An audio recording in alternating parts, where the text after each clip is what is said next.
আমরা মনে করি যে আগামী ফেব্রুয়ারিতে জাতীয় নির্বাচন, সেই জাতীয় নির্বাচনের পরে নতুন যে সংসদ গঠিত হবে, আমরা বলেছি এই ধরনের জাতীয় স্বার্থ সংশ্লিষ্ট যে কোনো চুক্তি এটা পার্লামেন্টে এটা উত্থাপিত হবে, পার্লামেন্টে এটা খোলামেলা আলাপ আলোচনা হবে, পার্লামেন্টে এখানে আলাপ আলোচনার পরে পার্লামেন্ট যদি কোনো মতামত দেয়, কোনো সিদ্ধান্ত দেয়, তারপরে আমরা ভবিষ্যতে যে কোনো চুক্তি সেটা জনগণকে জানিয়ে এই চুক্তিগুলো স্বাক্ষর করার প্রয়োজন হবে।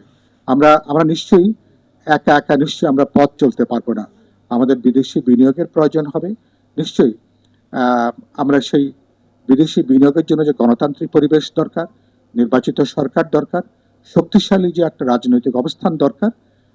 আমরা বিশ্বাস করতে চাই আগামী নির্বাচনের মধ্য দিয়ে নতুন পার্লামেন্ট এবং নতুন সরকার যখন তৈরি হবে, তখন একটা স্ট্রং পলিটিক্যাল কমিটমেন্ট এবং একটা মানুষের পপুলার উইল নিয়ে যে সরকার প্রতিষ্ঠিত হবে, যার রাজনৈতিক কর্তৃত্ব আছে, জনগণের প্রতি দায়বদ্ধতা আছে, তখন এগুলো আমরা আলাপ আলোচনা করা যাবে। আমি একই সাথে বলতে চাই যে ইতিমধ্যে যে সমস্ত মেগা চুক্তিগুলো স্বাক্ষরিত হয়েছে, আমরা বিপ্লবী ওয়ার্কার্স পার্টির দিক থেকে আমরা দাবি করেছি এই মেগা প্রকল্পগুলো, বেশ কিছু মেগা প্রকল্প অবিলম্বে বন্ধ করা দরকার। আর বেশ কিছু মেগা প্রকল্প আছে যেগুলো পর্যালোচনা করে আলোচনা করে এটাকে কি করা যাবে, একটা সামগ্রিক পর্যালোচনা করে এসব ব্যাপারে সিদ্ধান্ত নেওয়া দরকার। কারণ এগুলো শেষ বিচারে বাংলাদেশের মানুষকে তার জন্য পে করতে হচ্ছে। এমনি আমাদের দিন চলে না, আমাদের দারিদ্র, বেকারত্ব, বিনিয়োগ নেই, আমরা একটা বিপুল একটা সংকটের মধ্যে আছি।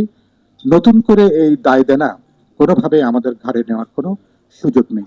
আর আমরা যেটা আপনি কন্টেইনার পোর্ট বলি, যে কোনো মেগা প্রকল্প বলি, গণশুনানি ছাড়া, যাদের জন্য এই প্রকল্প সমাজের নানা স্টেক হোল্ডারদের সাথে মতামত আলাপ আলোচনা করা ছাড়া, গণশুনানি ছাড়া ভবিষ্যতে এ ধরনের কোনো মেগা প্রকল্প নেওয়ার কোনো সুযোগ নেই। আপনি 30 বছরের জন্য আপনি আমার বন্দরকে আপনি লিজ দেবেন, 22 বছরের জন্য আপনি কন্টেইনার টার্মিনাল আপনি তৈরি করবেন, এই ক্ষমতা তো, এই সম্মতি তো আমরা তো অন্তর্বর্তী সরকারকে তো আমরা তো দেইনি। তাহলে আপনাদেরকে যেটা দেইনি সেটা আগ বাড়িয়ে নেবার মধ্যে তো আমি দেখছি যে হয়তো অন্য কোনো উদ্দেশ্য এখানে কাজ করতে পারে। সুতরাং আমরা বলবো এগুলো বন্ধ করবেন।